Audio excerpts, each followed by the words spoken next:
Registro fantasma. Me llamo Mariela y soy paramédica desde 2013 en Mazatlán. Uno aprende a poner el cuerpo por delante de la cabeza, a entrar primero y pensar después, a sostener el pulso de otros mientras el propio tiembla. Pero hay noches que no se olvidan porque lo que te mira desde el borde de la carretera no es solo un accidente sino algo que no tiene nombre y aún así respira en el hueco frío de la ambulancia. Esto pasó en noviembre de 2021, en la libre rumbo a La Noria, cerca del kilómetro 27, poco después de las 2 de la mañana, cuando el viento de norte baja seco y la bruma pega como sal en la cara. El despacho entró limpio, sin drama, impacto contra objeto fijo, probable atrapado, reporte por llamada anónima, sin más datos, dijo la operadora, y eso a esas horas es casi un consuelo. Porque cuando llegan demasiados datos casi siempre vienen con gritos y el cerebro se satura antes de que puedas ponerte los guantes. Yo iba atrás revisando el monitor, mi compañero Gato iba al volante, a la derecha el botiquín con el zíper abierto como una boca lista para escupir gasas y sondas. A esa hora los camiones pesados mandan en la vía y a veces te cierran sin querer, así que uno aprende a mirar lejos, a leer luces por colores y alturas, a oler el metal antes de verlo. Llegamos y el árbol estaba ahí, negro contra el cielo sin luna, con el cofre de un sedán clavado hasta hundir la fascia, la bolsa de aire colgando como un párpado roto, el humo de radiador mezclado con ese olor que no se confunde, aceite, plástico quemado y sangre tibia. No había nadie más que una patrulla de tránsito con las sirenas apagadas y 2 policías que caminaban alrededor dejando huellas en la grava húmeda. Uno de ellos levantó la mano como quien saluda en misa, el gesto cansado, y nos hizo un ademán hacia el asiento del conductor. La mujer no tenía más de 35, el cinturón marcaba un hematoma diagonal, las manos cerradas todavía en un volante torcido, el airbag manchado de un color que a esa hora siempre parece café, pupilas midriáticas, no respuesta al dolor, sin respiración espontánea, sin pulso carotídeo. La saqué del cinturón para acceder al tórax, palpé, escuché, intenté un ciclo mecánico mientras Gato revisaba la columna, pero uno aprende a sentir cuando el cuerpo ya no está y solo queda la forma. Marqué hora, anoté posible tiempo de inactividad y sentí como esa parte de la cabeza que hace listas empezaba a moverse sola, asegurar escena, buscar ocupante secundario, aislar evidencia, pedir semefo, coordinar con tránsito, reubicar unidad para no bloquear, revisar perímetro. La puerta del copiloto estaba abierta y en el asiento trasero, bien anclada, había una silla infantil vacía, la funda adornada con estrellas grises, limpia, sin sangre, con las cintas extendidas y el broche central cerrado como si abrazara el aire. Sentí el impulso automático de meter la mano y palpar por debajo, a veces los niños se escurren, se atoran, no había nada, solo migas y un juguete suave aplastado contra la base. La luz de mi linterna recogió algo en el parabrisas del lado derecho, no eran grietas nuevas sino marcas diminutas, como de dedos pequeños arrastrados en polvo viejo. Pensé en lo evidente y lo negué con la misma rapidez, porque la cabeza a veces se protege sola.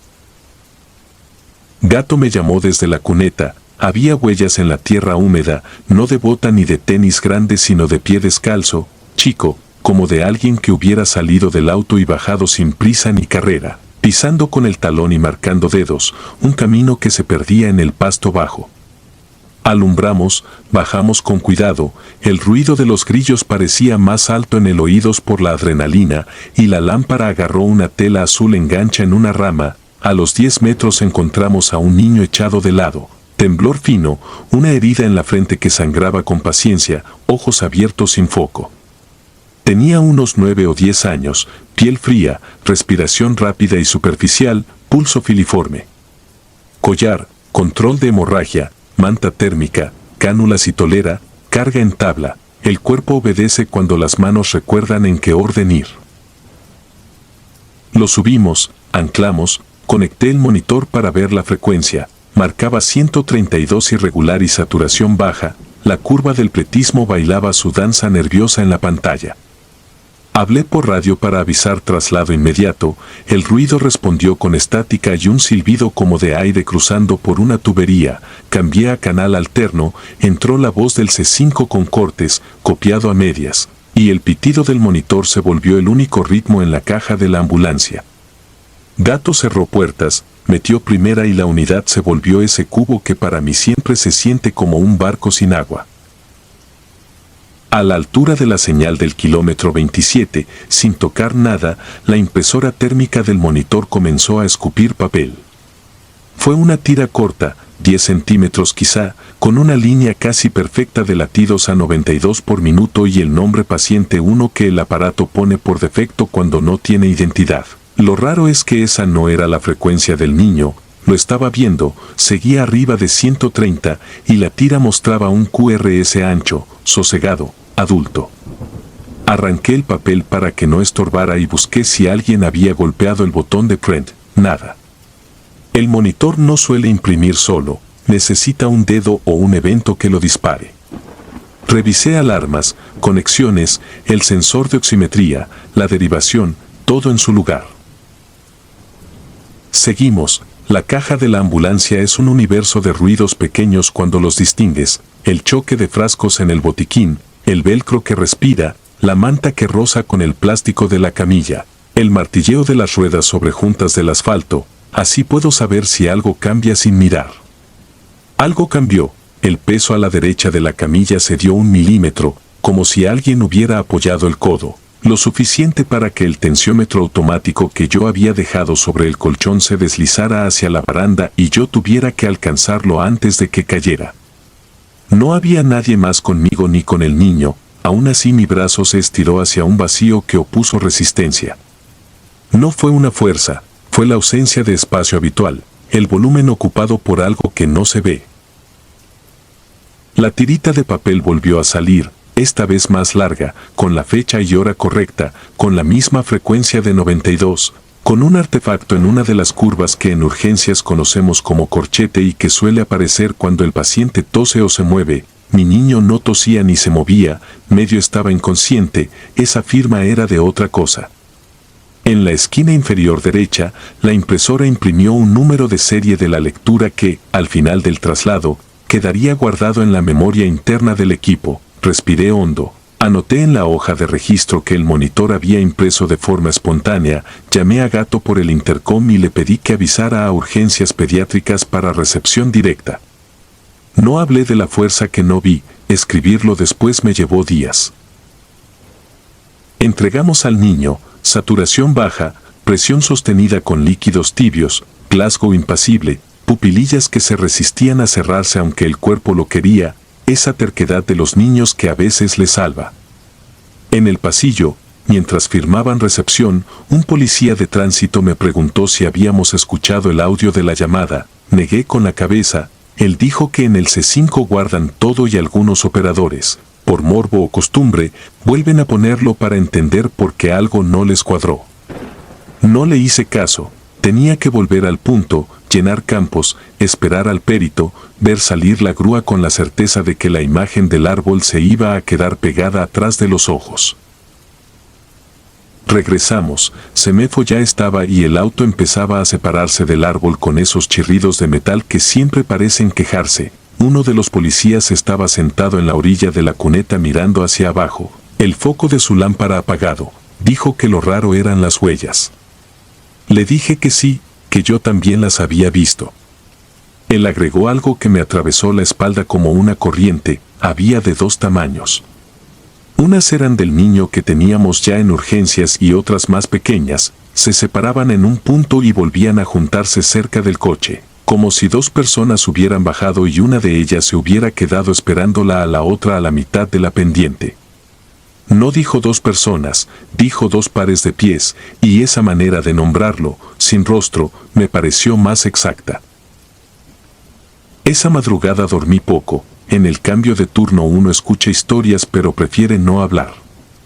A media tarde siguiente, cuando fuimos a revisar el equipo y a imprimir reportes para el expediente, el técnico biomédico me dijo que el monitor había guardado 2 lecturas con una diferencia de 15 minutos, ambas etiquetadas como impresas por evento, Le expliqué que el evento había sido el mismo y que no lo había ordenado. Él negó con la cabeza y apuntó con el bolígrafo a una línea en el registro. La primera impresión estaba registrada a las 2:07, 5 minutos antes de que el despacho me marcara como en escena. La segunda a las 2:28, justo cuando pasamos de nuevo por el kilómetro 27 de regreso a urgencias. Fui al C5, conozco a una operadora que ha visto de todo y todavía se pega estampas en el termo como si eso bastara para ahuyentar cosas. Me dejó escuchar el audio de la llamada que originó el reporte, no duraba mucho. Una voz de niña dijo: mi mamá no despierta, un susurro sin llanto, como si hablara tapándose la boca. La operadora preguntó dónde estaba, la niña dijo dónde están las letras verdes, que en esa vía son los señalamientos de kilómetros. La operadora le pidió que no colgara, se escuchó un ruido como de tela arrastrándose y luego nada. La geolocalización marcó un punto cercano al 27, el número desde el cual llamaron se mostró en pantalla como privado, pero en el detalle técnico que daba el IMEI del dispositivo, cotejaron después con tránsito. El teléfono de la conductora, una mujer de nombre Rosa, había sido recuperado del piso del auto con la pantalla estrellada y la huella dactilar de ella en el cristal. Al niño lo operaron esa misma tarde, vivió, y eso es lo primero que quiero decir para no convertirlo en una pieza más de la historia. A la semana nos tocó hacerle un traslado a terapia intermedia. Lo reconocí por la cicatriz nueva y por la forma en que miró la funda de nuestra camilla como si la conociera. No pregunté nada, no es nuestro trabajo abrir los huecos que la gente cierra como puede. En mi reporte final dejé asentado lo que podía sostener: impresión espontánea del monitor con ritmo adulto a 92, peso no identificado desplazando material sobre camilla, huellas en escena de 2 tamaños, llamada inicial con voz infantil y origen de aparato perteneciente a la conductora fallecida. El resto no lo puse. Desde entonces, cuando paso de madrugada por el kilómetro 27, bajo el volumen del radio para escuchar mejor la caja de la ambulancia, a veces el velcro respira diferente, a veces el tensiómetro se desliza una sombra, a veces el monitor enciende la pantalla sin que nadie toque nada y se ilumina sola la cifra 92 como un faro breve en el plástico. No he vuelto a escuchar el audio ni a buscar la explicación técnica de los tiros de gracia que una cabeza se da a sí misma para poder seguir. Ese es el único que me funciona. Aceptar que hay registros que existen sin paciente y voces que llaman desde teléfonos rotos, huellas que aparecen donde no hay pies y pesos que no pesan salvo en los lugares exactos donde uno aprende a no mirar. No he dejado el trabajo, uno no se va por miedo, se va por cansancio, y yo todavía no me canso. Pero en la mochila cargo 2 tiras térmicas dobladas, las de esa noche, con la tinta ya un poco pálida. Cuando me preguntan por qué las guardo, digo que es por si algún auditor me pide evidencia. La verdad es otra, necesito tocar el papel para recordar que no lo soñé, que lo que se imprimió de verdad y que hay cosas que no alcanzan a llegar al hospital pero aún así se nos suben a la camilla y nos acompañan un tramo. El exacto que va de un árbol oscuro a una puerta que se abre con luz blanca y preguntas. A veces pienso que nuestra chamba también es esa. Llevar a quien no vemos hasta el umbral donde termina lo que puede anotarse y empieza lo que solo deja marcas en la tierra. Húmeda y en el ritmo de una impresora que decide, sin permiso de nadie, dejar constancia.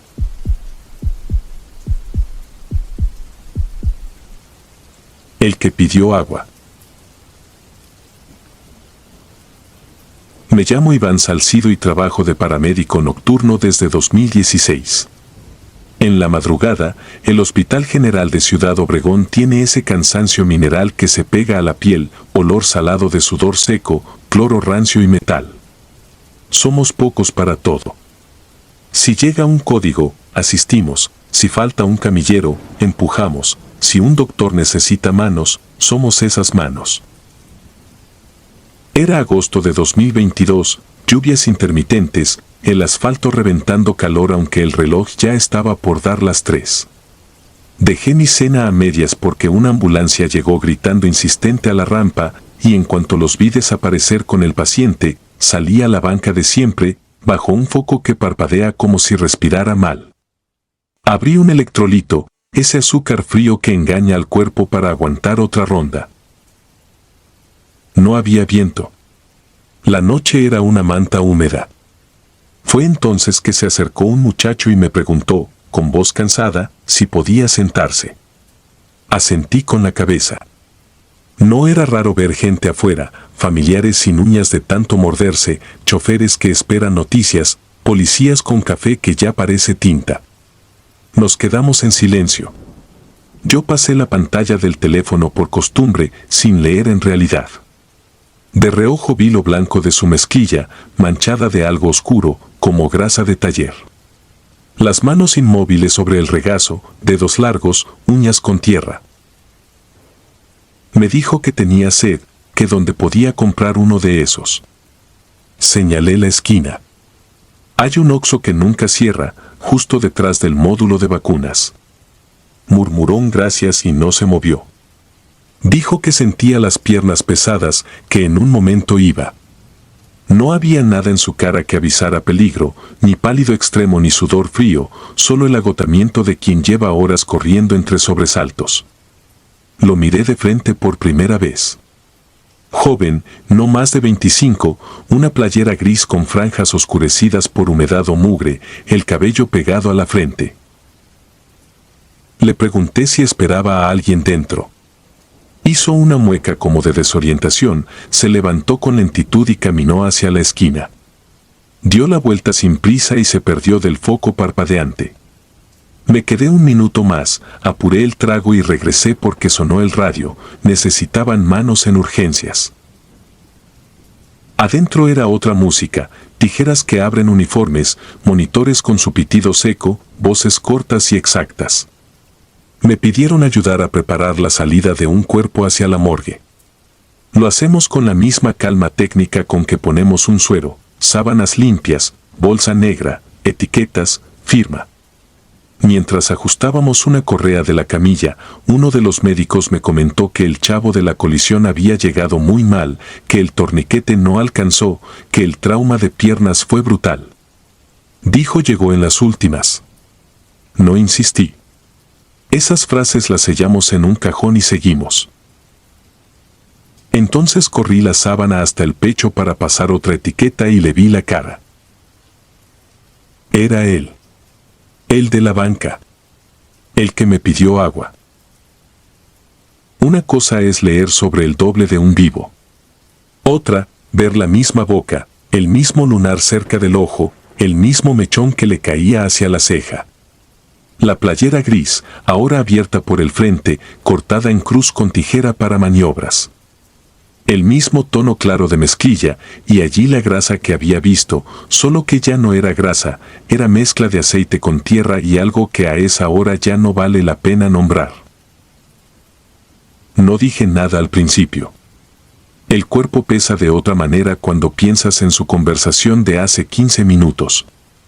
Terminé de fijar las correas, lo cubrimos hasta los hombros, y en cuanto hubo silencio le conté al médico, que lo vi afuera, que me habló, que incluso se disculpó por tardar en ir por la bebida. No me llamó mentiroso. Solo apretó los labios y señaló con el mentón las piernas del chavo, no se podía levantar, dijo bajo, como si darle volumen a la frase rompiera algo. A él le había tocado la evaluación primaria. Sabía que lo de pesadas no era subjetivo, con ese daño, ni dar un paso. Uno aprende a no temblar cuando toca bajar a la morgue. A sostener la camilla en los descansos que huelen a humedad y lejía, a entrar al cuarto frío donde el aire es un cuchillo delgado.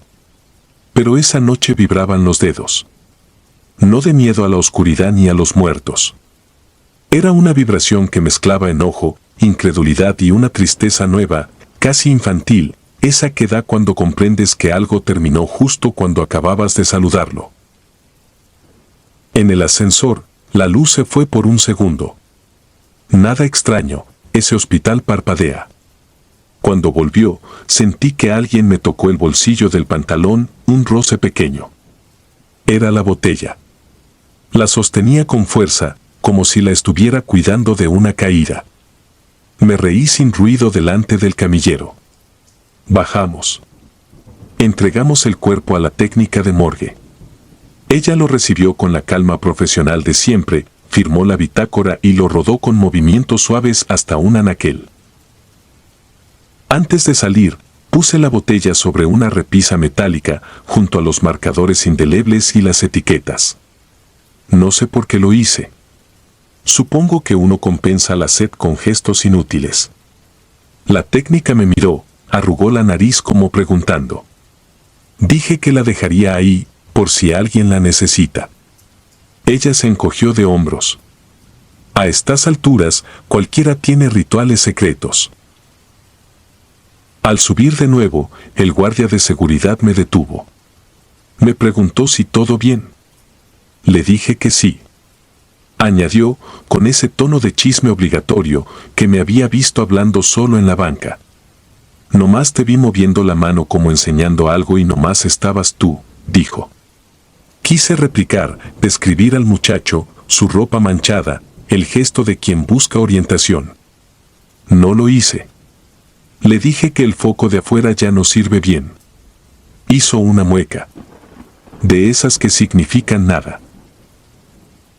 Esa madrugada siguieron llegando cosas, una señora con dolor en el pecho, un niño con fiebre de días, un borracho con una ceja abierta.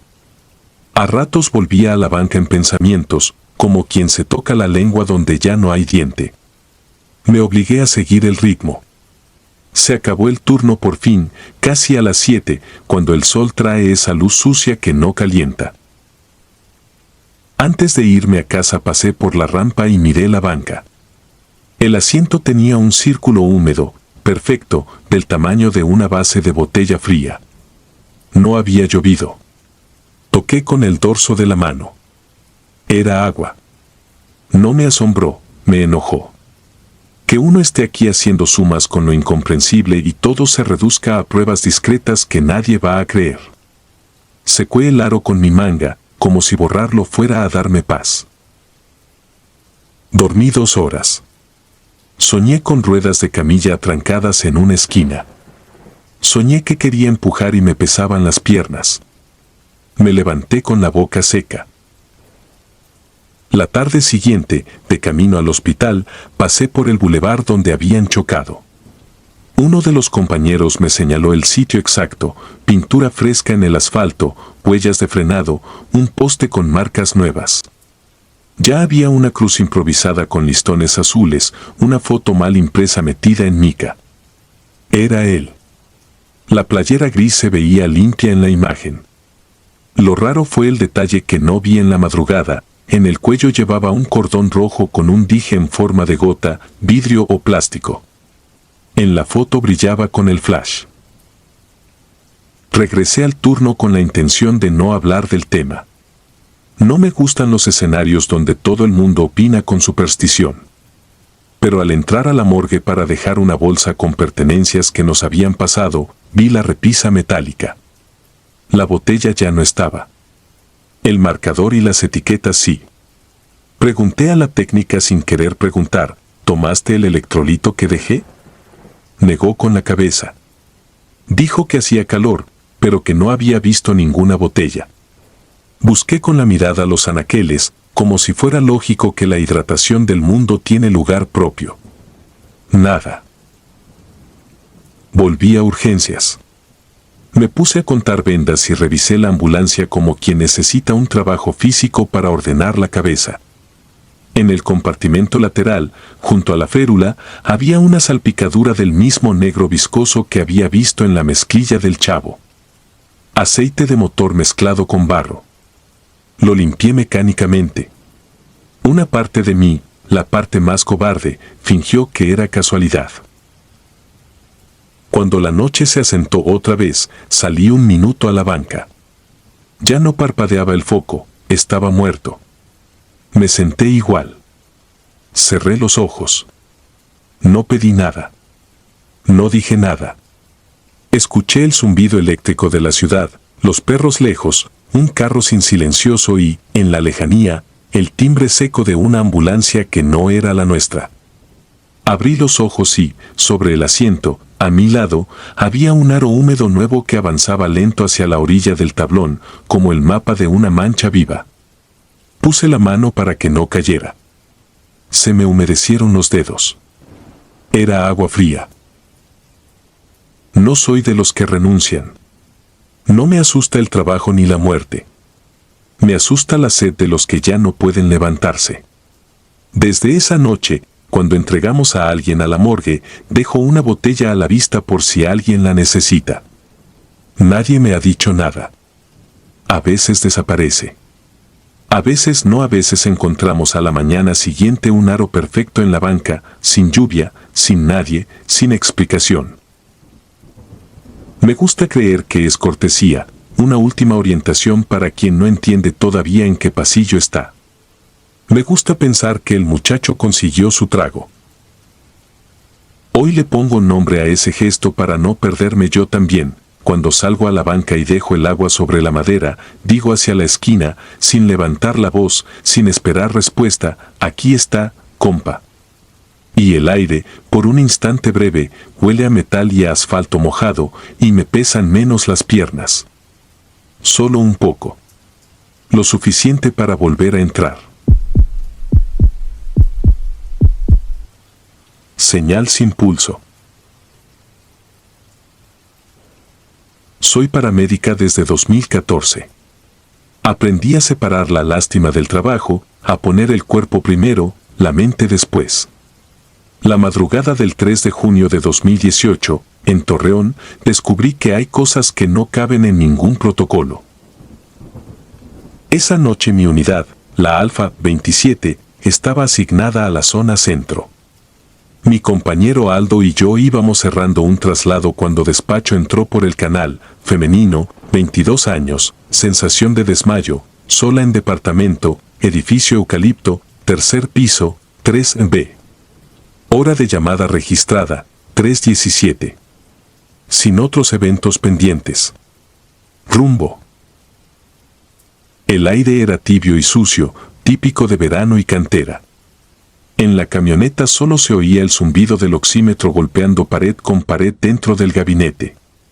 Revisé por costumbre, glucómetro con tiras, manguito en su sitio, collarines completos, ampolleta de metoclopramida, la camilla bien sujeta. Llegamos en 7 minutos. El edificio, de fachada verde desteñida, tenía un pasillo que daba a una puerta de vidrio con un cerrojo en forma de cadena. En el interfono, el botón del 3B tenía una etiqueta vieja, borrosa, CR.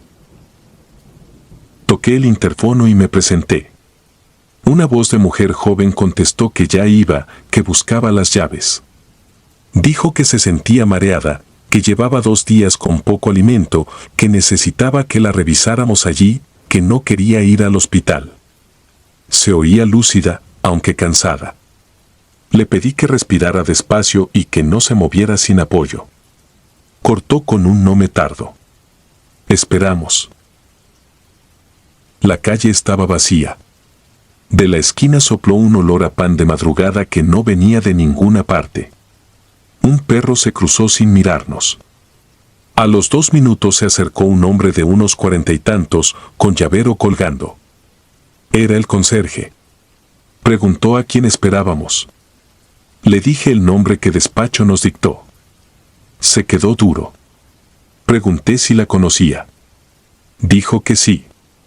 Dijo que ese departamento llevaba 1 año cerrado. Dijo que la muchacha que vivía ahí se llamaba igual y que había muerto adentro, por un calentador descompuesto. Fue preciso, sin ansias de contar más. No pude creerle y no quise discutir con él. Volví a llamar al 3B. La misma voz respondió que ya casi, que se le atoró la cadena. La cadena de la puerta de vidrio sonó sin que nadie la tocara. Fue un sonido mecánico, simple. La hoja abrió 3 dedos. El conserje se quedó mirando mis manos, como esperando que yo me negara a entrar. No me negué. El pasillo olía a cemento húmedo. El elevador estaba apagado. Subimos por las escaleras. Tercer piso. Puerta 3B con pintura levantada. Toqué con los nudillos y me identifiqué otra vez. Silencio. Aldo puso cara de qué vamos a hacer, sin decirlo. La voz del radio reventó en el pecho. Despacho informaba que la llamada seguía activa, que desde central podían oír respiraciones cortas y el golpeteo de llaves. Yo miré la mirilla. Oscura. Pedí autorización para forzar entrada. Despacho pidió esperar a policía. No había unidades cerca, tardarían. El conserje, que había subido detrás de nosotros, sacó su manojo de llaves con torpeza y dijo que tenía copia, que la guardaba por si algún día venían los de mantenimiento. Titubeó, tal vez recordando lo que nos había dicho hace 2 minutos. Le pedí que pasara la llave, que yo me haría cargo. La cerradura se dio con un suspiro de polvo. La puerta también tenía una cadena por dentro. Se oyó como caía, como si alguien la hubiera soltado del otro lado. Empujé. Frío. No sé explicar ese frío en junio. No era corriente de aire. Era algo detenido, sin olor. Encendí la lámpara frontal y entré anunciando cada paso, como dicta el manual.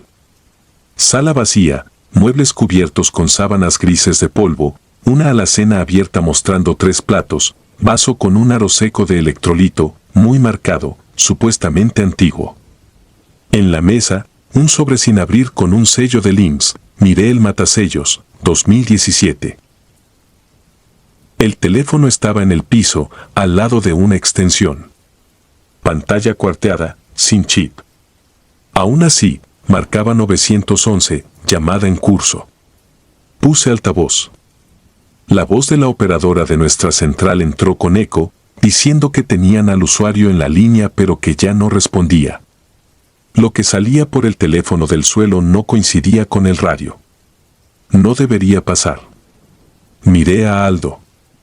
Él no quería tocar nada, yo tampoco. Hicimos una inspección rápida. Habitaciones sin colchón, closet con ropa corta colgada, etiquetas de ropa barata, un perfume seco que no corresponde con nada. En el baño, el espejo empañado por un vapor que no tenía razón de estar. Abrí la llave, el agua salió helada. En el borde, una pulsera hospitalaria con un nombre que calzaba con la etiqueta de la puerta. La fecha, 15 de mayo de 2017. Volvimos a la sala. El teléfono vibró con una fuerza absurda, como si buscara soltarse del suelo. Se cortó la llamada y de inmediato volvió a entrar. Miré el reloj, 3:26. Del pasillo vino un roce de suelas, firme. Me asomé con la lámpara. Una figura cruzó de izquierda a derecha, altura media, cabello recogido, camiseta amplia. Se detuvo un momento junto a la puerta, del lado del pasillo, como para respirar antes de bajar. No giró la cabeza hacia nosotros. Bajó las escaleras con prisa normal, sin teatralidad. Yo me quedé clavada. Mi cerebro intentó buscar la trampa, alguien más usando el departamento, un vecino paseando en la noche. Pero la puerta de vidrio de planta baja seguía con la cadena, cuando llegamos a mirar la volvimos a ver en su sitio, perfectamente encajada. En el interfono, la luz del 3B se apagó sola. Usuario solicita acompañamiento telefónico, repetía despacho en el radio. Dice que ya cerró su casa y que se va a la casa de su tía, a 10 cuadras, que por favor no la dejen. Sentí un peso en la camilla, una estupidez que se piensa en el cuerpo y no en la cabeza, como si alguien hubiera elegido sentarse encima y esperar. Podíamos ignorarlo, declarar falsa alarma y retirarnos. No teníamos otro aviso. Le pedí a Aldo que subiera a la camilla para tener algo a que aferrarnos. Salimos de nuevo. El conserje nos siguió hasta la banqueta. Le pregunté, esta vez con calma, qué había pasado el año anterior. Dijo que a las 3 de la madrugada él oyó golpes, que la muchacha llevaba poco viviendo ahí, que trabajaba de noche y dormía en el día. Habló del calentador del baño, de un olor extraño que nadie conoció hasta que amaneció. Dijo que escuchó sirenas esa madrugada, pero ninguna se detuvo.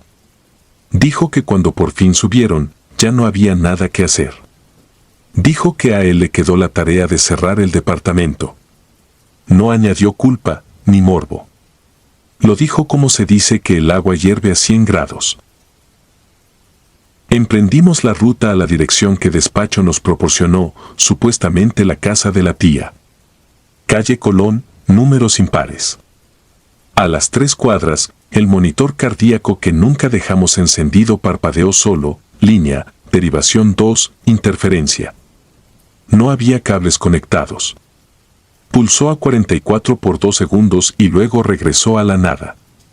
Ese 44 se me metió como un golpe. Tenía la impresión, por pura superstición, de que nuestra ambulancia estaba midiendo algo que no estaba en nosotros. Frente a la casa indicada, una fachada con cortinas de flores, lámpara de porche con luz caliente. Toqué. Nadie respondió. Volvimos a tocar. Una sombra se movió detrás de la cortina, se asomó a la orilla y se retiró de inmediato. Puse la mano en la madera. Estaba fría. Despacho informó que la llamada acababa de colgar. Hora de cierre, 3:37. Informó también que el número de origen carecía de línea activa y que correspondía a un chip descartado. Eso último no es raro, cualquiera puede marcar al 911 sin saldo. Pero el registro de actividad, según ellos, mostraba llamadas previas a esa misma hora en meses distintos, todas desde el mismo número, todas desde el mismo punto en el mapa, todas sin traslado. No hubo nada que hacer. Redacté el parte con la honestidad de quien no quiere que lo tomen por fabulador. Aldo no escribió opinión. Solo puso que no se encontró paciente, vivienda sin indicios de ocupación. Pedí en despacho, antes de cerrar, los datos de contacto de la supuesta tía, por si acaso. La operadora me dijo que los folios anteriores incluían un nombre que coincidía con la pulsera hospitalaria. Me dio una fecha de defunción, la misma que el conserje había mencionado. Dijo que a esa hora, algunas noches, la línea se abría sola durante justo 20 minutos. Dijo que lo notaron hasta que empezaron a migrar los registros a digital. Regresamos al punto de espera. Llegó otra salida, un diabético descompensado en la colonia Independencia, todo normal. Y sin embargo yo sentía todavía un peso en la camilla, una especie de vergüenza tonta de haberle dicho a aquella voz por el interfono que respirara despacio, como si la hubiera hecho esperar más de la cuenta. Mire donde mire, no encuentro manera de hacerlo caber en lo cotidiano. 2 semanas más tarde, pasé por Eucalipto fuera de servicio. Quise volver a tocar por pura necedad. El 3B seguía con la etiqueta borrosa. El cristal de la puerta, empañado otra vez por dentro, marcaba un círculo limpio, como de mano que apoya los dedos para mirar hacia afuera. No entré. No dije nada a nadie. Lo dejé anotado en mi libreta, 317, señal sin pulso. No he vuelto a ese edificio. A veces, en turnos tranquilos, el monitor de la Alfa 27 suelta una chispa de interferencia a esa misma hora, como si atrapara algo que no existe en el manual. Uno aprende a poner el cuerpo primero y la mente después. Hay noches en que ninguna de las dos piezas basta. Y cuando el radio chasquea, justo a las 3:17, yo bajo el volumen. A esas llamadas no se les miente. Lo único que puedo hacer es no prometer llegada. Y quedarme, por un rato, escuchando si del otro lado alguien sigue buscando las llaves. Seguían sentados. Llevo 11 años trabajando como paramédico y aprendí que cada servicio tiene un olor. La gasolina de la base. El cloro barato con el que lavamos la camilla. La sangre, que huele a monedas y a metal mojado. Pero hay un olor que no se va, un dulce rancio que se pega en la lengua y regresa por las noches aunque uno cierre la ventana y se duche con agua caliente. Ese olor lo conocí en Guadalajara, en 2018, durante una guardia que empezó como cualquiera y terminó rompiéndome algo que no sé cómo volver a colocar. Eran las 3:17, turno de madrugada, unidad 24A3. Despacho marcó persona inconsciente en una vecindad de la colonia Analco. El reporte decía que una mujer había pedido una ambulancia porque sus papás no reaccionaban. Anoté la dirección con la costumbre de quien no piensa y ya está ajustándose los guantes de nitrilo sin mirar. Mi compañero, Reyes, arrancó. Al encender la sirena vi el reflejo parpadear en los parabrisas dormidos a los lados de la avenida. Octubre, fresco, calles casi vacías. Yo repetí en voz baja el algoritmo de siempre, como si decirlo me protegiera: seguridad de la escena, estado de conciencia, vía aérea, respiración, circulación. La vecindad quedaba al final de una calle angosta con banqueta rota. Un portón oxidado mal cerrado, el televisor de algún vecino rezando un noticiero en volumen bajo, el ladrido lejano de un perro. Apagamos la sirena. El olor nos golpeó antes de tocar. Dulce y pesado, como fruta olvidada en un auto caliente. Respiré por la boca y me acerqué a la puerta de lámina. Estaba abierta. Reyes anunció con voz firme que éramos paramédicos. Nadie respondió. Dentro, el primer cuarto estaba vacío, con ropa apilada, santos en repisas y un teléfono fijo colgado de la pared, sin cable. Una mujer apareció desde el patio, flaca, despeinada, con una bata vieja estampada con flores desteñidas y un control remoto en la mano. Tendría unos 30 y tantos, o tal vez 40 mal dormidos. Los ojos enrojecidos, sin enfoque. Movió la cabeza, lenta, como si le pesara. No dijo su nombre. No lloraba. No gritaba. Solo apretaba el control contra el pecho. Con la otra mano apuntó a la escalera. No le pedí más. Abrí la mochila de primeros auxilios y empecé a subir, contando peldaños para no pensar. 1, 2, 3. Reyes iba detrás, cuidando que la camilla plegable no golpeara el barandal. Arriba, el olor se volvió una pared. Me puse mascarilla simple. La primera habitación tenía una televisión encendida, sin señal, la nieve dura, el zumbido. En la orilla de la cama, una taza con café seco unido a la porcelana y al lado un frasco de alcohol con algodón. Lo vi antes de mirar al sillón, un hombre mayor, sentado, ropa limpia, lentes al borde de la nariz, el periódico abierto en las rodillas detenido por una mano que ya no era mano, piel pegada al hueso, color de vela vieja. Los ojos secos, entornados, como si todavía leyera por costumbre. En la otra esquina, una mujer, también sentada, camisón planchado, peinado, la mirada hacia la pantalla, la boca entreabierta, un hilo de materia oscura marcando el camino hacia la alfombra. No hubo dudas que descartar. Rigidez vencida hacía días, manchas de hipóstasis marcando un mapa oscuro en las zonas de apoyo, piel levantada en pliegues finos y moscas aladas explotando en silencio cada vez que el ventilador oxidado les empujaba el aire. Detuve el impulso de retroceder. Me obligué a hacer lo que sé, acercarme, confirmar lo que ya sabíamos. Pupilas opacas, sin respuesta. Ausencia de pulso carotídeo en lo que alguna vez fue un cuello. Aquello ya no era materia de ambulancia. Era un doble hallazgo de persona sin vida. Avisé por radio, con la voz metida en una caverna, negativo traslado, solicitar elementos de seguridad pública y peritos. Reyes se cubrió la boca con el antebrazo, pálido. Le indiqué que abriera la ventana. Se trabó. Forzó un poco. El vidrio tembló pero no cedió.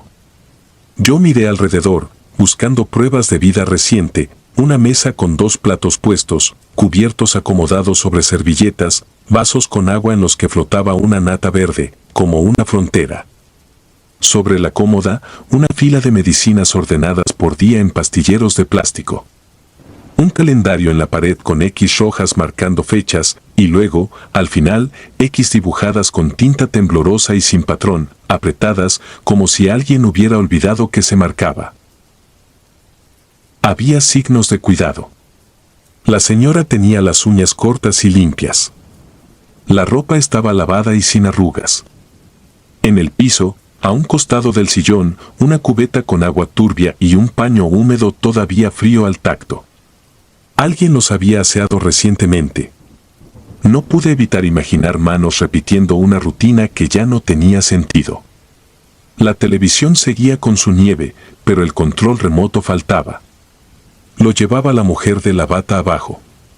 Recordé su gesto, esa forma de apretarlo como si fuera un rosario. Sentí una punzada de rabia contra nada en particular. Luego me sentí injusto por sentirla. Bajamos a buscarla. Estaba en la planta baja, parada junto a la puerta, sin atreverse a cruzarla, mirando al piso.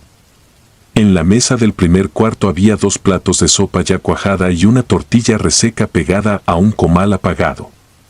Le dije que debíamos esperar a la policía. No me miró. Apenas movió los labios.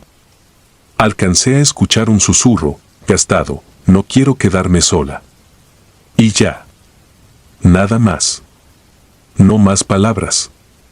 Su silencio ocupaba la casa con más peso que cualquier grito. Los minutos se hicieron largos. Reyes salió un segundo al aire para no vomitar dentro.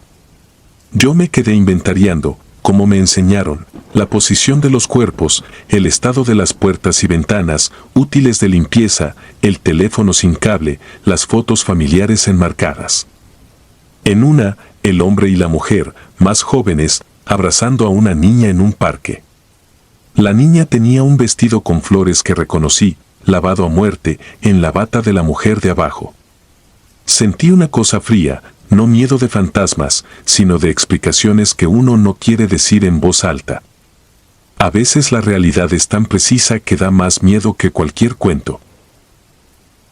Llegaron primero 2 policías municipales. Les abrí. Uno maldijo al hacer la primera inhalación.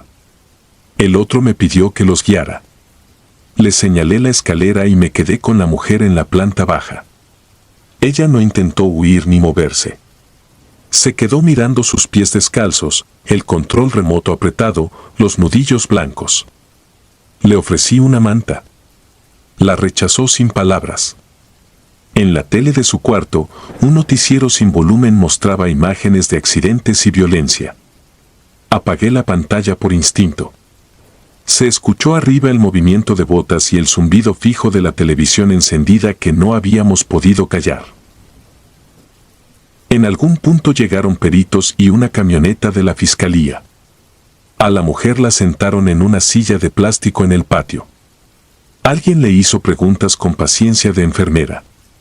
Ella asentía o negaba con la cabeza, nada más. No había agresividad, no había espectáculo. Había una casa vieja llena de cosas que olían a pasado y 2 cuerpos que alguien había querido mantener en una imitación de vida.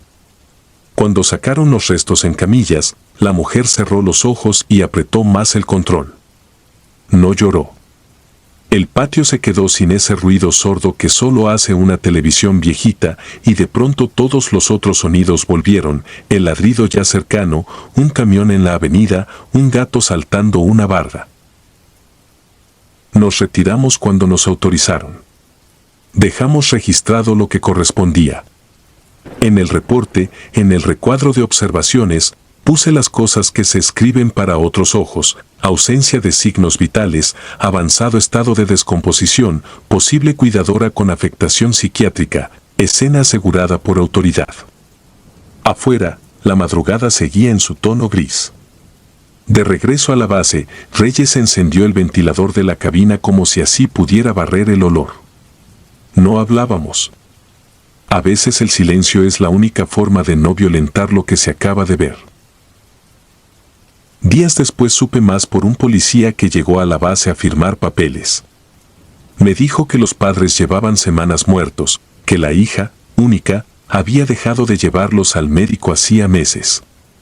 Que seguía bañándolos, cambiándolos, acomodándolos, sirviéndoles en la mesa y hablándoles en un murmullo que los vecinos escuchaban sin entender. Nadie denunció antes por miedo al olor o por costumbre a lo ajeno. Ella había llamado esa noche cuando la rutina se quebró, Quizá porque al fin la memoria cedió y la casa le devolvió el silencio sin disfraz aunque la televisión siguiera encendida. Así lo dijo él, con palabras secas de oficina. Asentí, sin saber qué hacer con la información. Desde entonces, hay días en que regreso a esa sala sin querer. Cierro los ojos y veo el periódico detenido por dedos que ya no oprimen.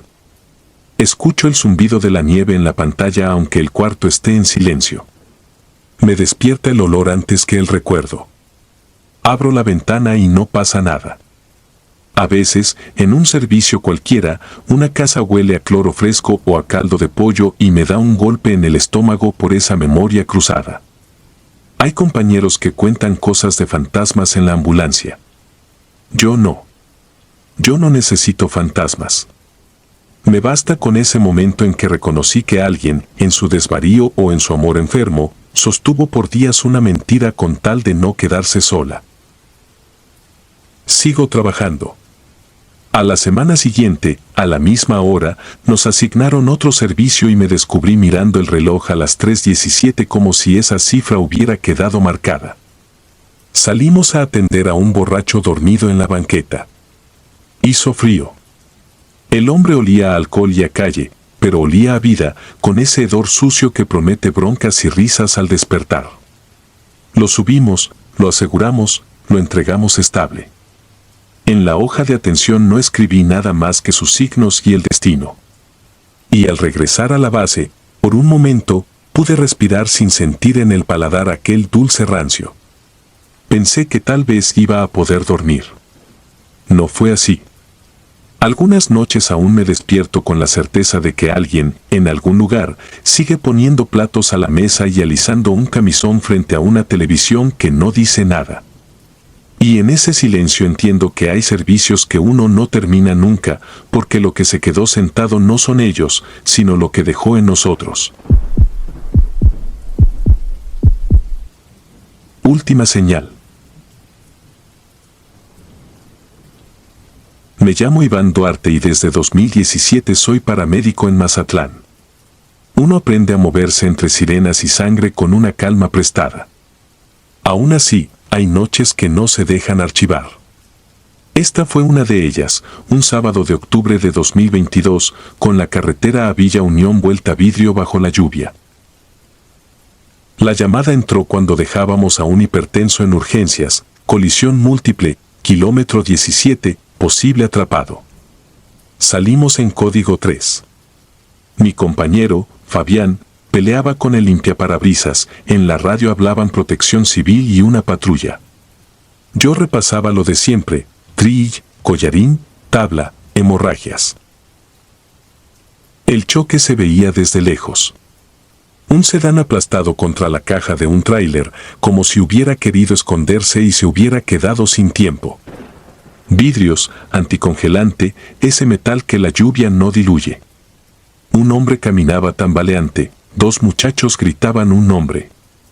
En el asiento del conductor, un joven con la pelvis atrapada. En el asiento trasero, una mujer inmóvil, cinturón cruzado, el celular prensado entre las manos.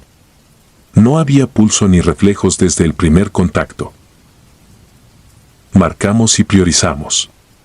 El conductor se fue con Fabián. La otra unidad se llevó a los dos muchachos. Quedé con dos policías y un oficial de tránsito, esperando a Semefo. Movimos el cuerpo a la batea seca de una patrulla, lejos de faros y curiosos. Llenamos papeles. La bolsa con el celular quedó sobre una hielera naranja, a 2 metros de mis botas. Entonces escuché una vibración breve. Los policías también voltearon. La bolsa se movió apenas. El celular estaba apagado, yo lo había visto morir. Al minuto, otra vibración, más larga. No la abrí. No era mío ni debía romper la cadena de custodia. El oficial me miró sin decir nada. La lluvia aplastó el techo como si quisiera entrar. Llegó una camioneta y de ella bajó una muchacha empapada, sudadera azul, ojos fijos en la patrulla. No se presentó. Solo dijo, mi mamá. Sacó su teléfono y lo puso frente al oficial. De reojo vi un chat de WhatsApp con mamá. Un mensaje verde, enviado hacía 16 minutos. Hija, acabo de tener un accidente. No te preocupes. No te voy a dejar sola. Debajo, un pin marcaba el kilómetro 17 con un punto azul moviéndose a paso de persona. La mujer llevaba casi 2 horas sin vida. El oficial revisó su libreta, miró la patrulla, volvió al teléfono. Me pidió señalar la bolsa de evidencia. El celular seguía frío y negro. Nadie lo abrió. En ese momento, mi radio crepitó con el chisporroteo de cuando alguien aprieta el botón sin hablar. Se oyó una respiración baja, una bocanada sostenida. Después, una frase que me heló la espalda: no me dejen sola. Nadie apretaba su PTT. Las otras unidades ya iban al hospital. Miré al policía. Él había oído lo mismo. Nos quedamos quietos con el agua golpeando el toldo. Guardé la radio, como si esconderla pudiera callar algo. La muchacha revisó su pantalla. El punto se había movido unos metros. Me aferré a la explicación simple de un GPS terco. Semefo llegó al fin. 2 técnicos con impermeables oscuros. Firmamos. Entregamos. Vi levantar a la mujer y guardarla en la bolsa negra. El cierre sonó demasiado limpio. La bolsa con el celular pasó a manos del oficial. La muchacha no lloró. Se quedó mirando la puerta cerrarse y subió a su camioneta sin arrancar. El pin seguía titilando. Volvimos a base tarde. Me senté en la bodega, junto a collarines y férulas. Cerré los ojos. La radio volvió a hacer ese clic de interferencia. 3 pitidos cortos y un silencio. Apreté el botón y dije mi indicativo. Nada. Entonces escuché, tan cerca como dentro de la carcasa, el mismo hilo de voz: no me dejen sola. Me fui a casa por la Avenida del Mar. En el asiento del copiloto vibró mi teléfono personal. Un SMS decía: detección de accidente, este dispositivo comparte tu ubicación. No era mío. Venía de un número sin registrar bajo un nombre que yo no había guardado: mamá. Abrí por inercia. Un mapa mostraba un punto moviéndose a la altura del kilómetro 17 y, debajo, un audio. Lo toqué. Sonó la lluvia y, como si viniera desde el fondo de la ambulancia, mi voz dando indicativos, el ZZZ del radio, y, nítida, la frase: no me dejen sola. La grabación no era vieja. Reconocí el timbre eléctrico de nuestro monitor, el mismo que había sonado apenas 1 hora antes. No dormí. A las 8 volví a tránsito a entregar el informe. El oficial me preguntó si hubo algo raro. Le conté lo de la interferencia. Giró su monitor. Puso el video de la cámara de su patrulla cuando guardamos a la mujer. Sonido ambiental, lluvia, mi voz para el acta, el zumbido de mi radio. Y, después, un susurro que nadie grabó porque no había micrófono donde debía, la misma frase, como si el aire la hubiera dicho. Fui al baño y me lavé las manos largo. Pensé en la muchacha y en el celular bajo mi letra en la bolsa de evidencia, 1 hora escrita que decía que ya era tarde para hablar. Pensé en todas las veces que hemos dicho ya no se puede hacer más, como si fuera una llave que cierra la noche. Ese día entendí que la cerradura no somos nosotros. Salí con el uniforme seco. Subí a la ambulancia y encendí el radio. Antes de terminar la verificación, volvió la interferencia, suave, como manta. Esta vez no fue voz, fue un pulso, 3 golpes espaciados que reconozco sin querer, el rodar de una camilla sobre metal. Los he oído años sin darles significado. Ese día sonaron como respuesta. He probado teorías, mensajes retrasados por cobertura, alertas automáticas, errores de grabación. Sirven para no perder la cabeza cuando voy con las luces encendidas. Pero cuando pasa la hora y el olor de la ambulancia se queda en la ropa, vuelven vibraciones fantasma a mi bolsillo aunque el teléfono esté en la mesa. A veces, en un semáforo, escucho a alguien recuperar aire como quien llega a la superficie y el vidrio solo devuelve luces. No volví a ver a la muchacha. Supe por un enfermero que los otros involucrados viven. De la mujer no supe más. Hay noches en que la lluvia cae igual y la carretera brilla como espejo, trato de no mirar los kilómetros. Me llamo Iván, soy paramédico y hay mensajes que no están hechos para ser leídos, pero llegan igual, puntuales, desde un lugar donde lo útil ya no importa. No sé si eso es terror o amor. Sé que, desde entonces, cuando me piden que no deje a alguien solo, obedezco. Si disfrutas de los relatos, te invitamos a apoyarnos con un like y un comentario, ya que eso nos ayuda muchísimo. Además, si aún no estás suscrito o suscrita, te animamos a formar parte de la comunidad del terror. Muchas gracias por escucharnos y por tu apoyo.